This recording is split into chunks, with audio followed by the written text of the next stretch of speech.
Welcome back to the Health Living Podcast. I'm Sarah Martinez. And I'm Frank Peterson.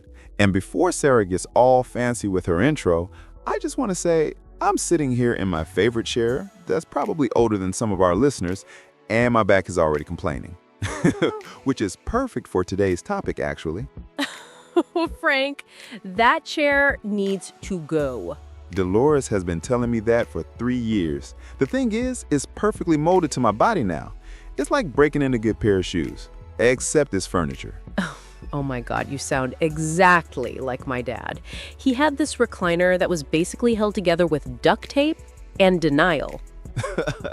Duct tape and denial. I'm stealing that. But seriously, folks, today we're talking about something that's going to sound almost too simple: walking. And before you roll your eyes and think, great, the old people are telling me to walk again, hear us out. Because here's the thing. I spent most of my 40s convinced I needed to be doing CrossFit or HIIT workouts or whatever the latest fitness trend was. Emma, my daughter, she's 23 now, she's always showing me these Instagram fitness influencers doing these crazy workouts, and I used to think I should be doing that. Oh, the Instagram thing? Dolores showed me this video of some 25-year-old doing something called burpees the other day, and I pulled something just watching it. I actually tried burpees last year. Once. I think I'm still recovering. What happened? Well, I watched this YouTube video because, of course, I researched it first. You know me. And I thought, how hard can it be? Famous last words, right? I did maybe 3 of them, and I was lying on my kitchen floor questioning all my life choices. The kitchen floor. Why is it always the kitchen floor when we have our existential fitness crises? Right? But that's actually what started me thinking about today's topic, because after my burpee disaster, I went for a walk to clear my head, and I realized something. I felt better after that 30-minute walk than I had after any of those intense workouts I'd been forcing myself to do. You know what's funny? I had a similar revelation, but mine involved a much more embarrassing story. Want to hear it? Always. So last spring, I decided I was going to get in shape. Really get in shape, you know? I bought one of those home gym systems, spent way too much money on it. Don't tell Dolores the exact amount. She already knows, Frank. She probably does.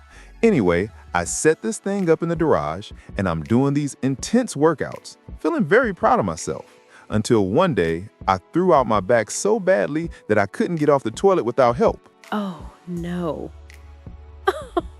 Frank.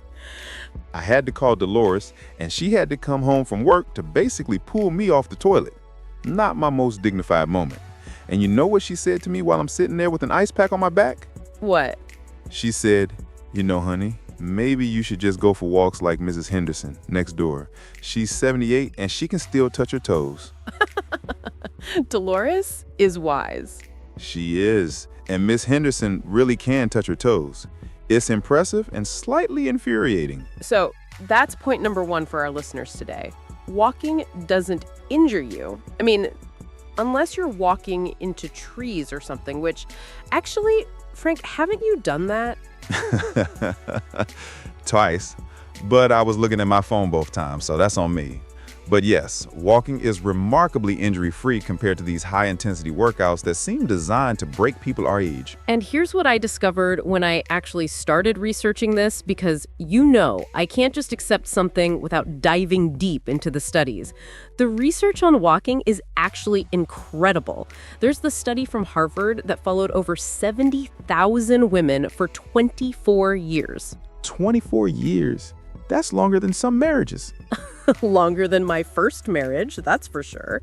But they found that women who walked briskly for just 2.5 hours a week, that's basically 20 minutes a day, reduced their risk of heart disease by 30%.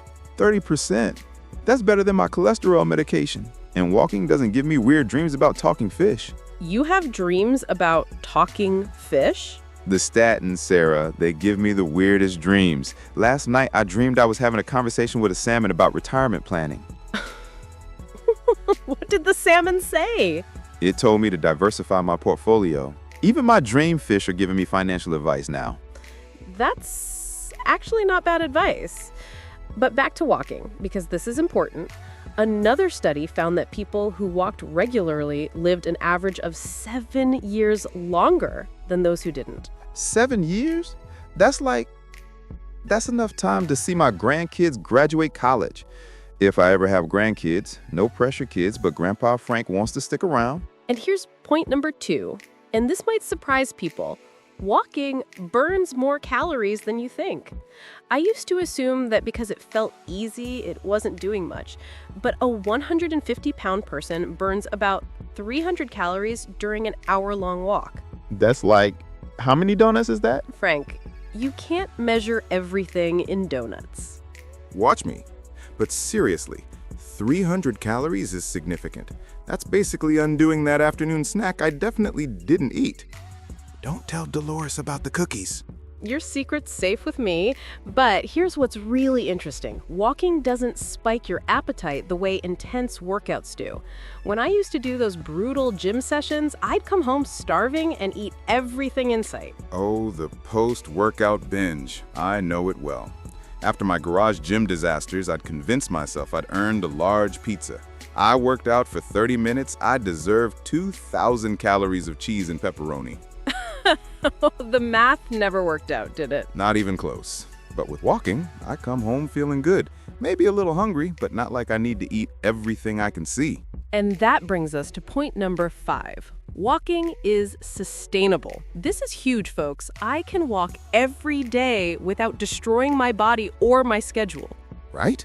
I don't need to shower afterward. I don't need special equipment. I don't need to psych myself up for it like I'm going into battle. Although, Frank, you do wear those very serious walking shoes. These are quality footwear, Sarah. I researched them extensively. Well, Dolores researched them extensively and then told me what to buy. Smart woman. But this is important. Sustainability is everything when it comes to health habits. Emma's always starting these extreme fitness challenges, 30 days of this, 60 days of that, and she burns out every time. Yeah, I see these fitness influencers talking about crushing your goals and no pain, no gain. And I'm like, you know what my goal is? To be able to get out of bed tomorrow without groaning. That's actually a very reasonable goal. I thought so. And walking helps me achieve it. My back feels better, my knees don't hate me, and I sleep better at night. Speaking of sleep, that's point number 6. Walking improves sleep quality. And at our age, good sleep is like gold. Oh, absolutely. I used to be one of those people who thought 4 hours of sleep was sufficient. I was an idiot. What changed? I hit 50, and my body basically said, we're done with that nonsense. Now, if I don't get 7 hours, I'm useless the next day. But since I started walking regularly, I fall asleep faster and I don't wake up at 3 a.m. wondering if I locked the front door. The 3 a.m. panic thoughts are so real. Did I turn off the stove? Did I pay that bill? Why did I say that weird thing in 1987? Why did I say that weird thing in 1987? Yes, walking somehow quiets that middle of the night brain chatter. There's actually research showing that moderate exercise like walking helps regulate circadian rhythms and reduces cortisol levels before bedtime. Translation, it helps you sleep like a normal human being instead of an anxious raccoon. Anxious raccoon is very accurate. But here's point number 7, and this is where walking really shines compared to other workouts. It's social. Yes, I love this. Dolores and I walk together most evenings now, and it's become our time to actually talk. No TV, no phones, just conversation. That's so sweet. I usually walk alone, but sometimes I'll meet up with my friend Linda. We call it Walk and Wine. We solve all the world's problems in 45 minutes. Walk and wine, I love that. Dolores and I do something similar. We call it walk and complain about Frank's bad habits. Does it work? I'm working on it. But the point is, you can't really have a conversation during CrossFit or spin class. You can barely breathe, let alone discuss your day. And there's real value in that social connection, especially as we get older. I know I'm only 51, but I can already see how easy it would be to become isolated if I'm not intentional about staying connected. Yeah, and walking groups are everywhere. Even our small town has 3 different walking groups. There's the Dawn Patrol for early birds, the Happy Hour Hikers for after-work walks, and the Saturday Strollers for weekends. Which one do you do? I tried the dawn patrol once. Turns out 6 a.m. Frank is not a social creature. I grunt responses and trip over things. Not great for making friends. I am definitely not a morning person. I need at least 2 cups of coffee before I'm fit for human interaction. Right. But the happy hour hikers are perfect. We walk for about an hour, then sometimes we grab dinner or a drink after. It's like a social club that happens to involve exercise. That sounds wonderful. I should look into something like that.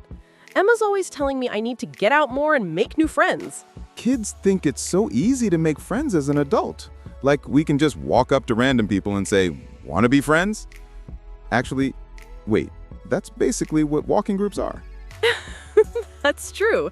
It's socially acceptable adult friend-making. Exactly. And here's something I never expected. Walking has actually improved my relationship with Dolores. Not just because we walk together, but because I'm in a better mood overall. Exercise really does help with mood regulation. That's point number 8. Walking is a natural mood booster. It increases endorphins, serotonin, and dopamine, basically all the good brain chemicals. The happy chemicals. I can tell the difference on days when I don't walk. I'm crankier, more likely to get annoyed at stupid things. Like what? Last week, I didn't walk for 3 days because of the weather, and I got genuinely angry at a commercial for car insurance.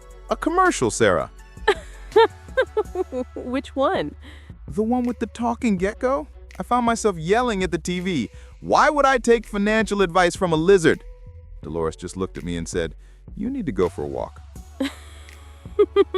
She knows you well. She does, and she was right. After a good walk, the gecko and I made peace. I'm glad you two worked it out. But this is real. Exercise, especially moderate exercise like walking, is as effective as some antidepressants for mild to moderate depression. Really? Really? There are studies showing that walking for 30 minutes a day can be as effective as medication for some people. Obviously, people should talk to their doctors, but it's pretty remarkable. That makes sense. I mean, I'm not depressed, but I definitely feel more optimistic on days when I walk. It's like the world seems a little less terrible after a good walk. And here's something important for our younger listeners. This isn't just advice for people our age. Emma actually started walking more after she saw the changes in me. Really? Yeah, she was going through a stressful period at work, lots of anxiety, and I suggested she try walking instead of those intense workouts she was doing. She was skeptical at first, but now she walks almost every day. That's awesome. It's never too early to start good habits. Exactly. And here's point number 9.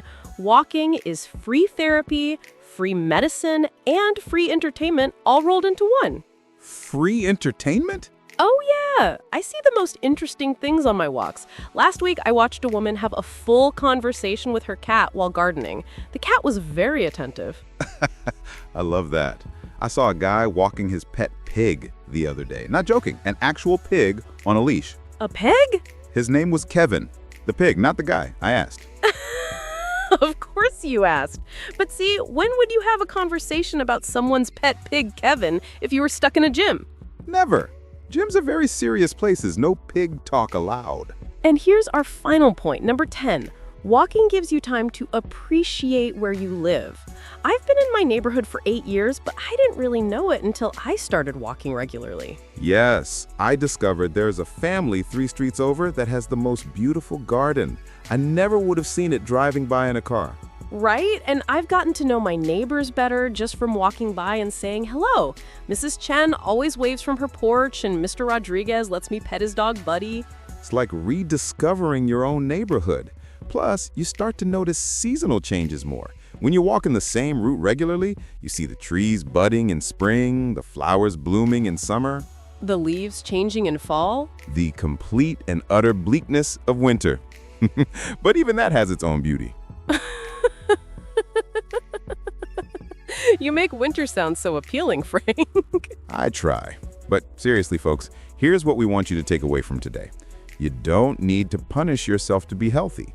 You don't need expensive equipment or gym memberships or complicated workout routines. You just need comfortable shoes and the willingness to put one foot in front of the other. Start with 10 minutes if that's all you can do. Work up to 20, then 30. And don't worry about speed. You're not training for the Olympics.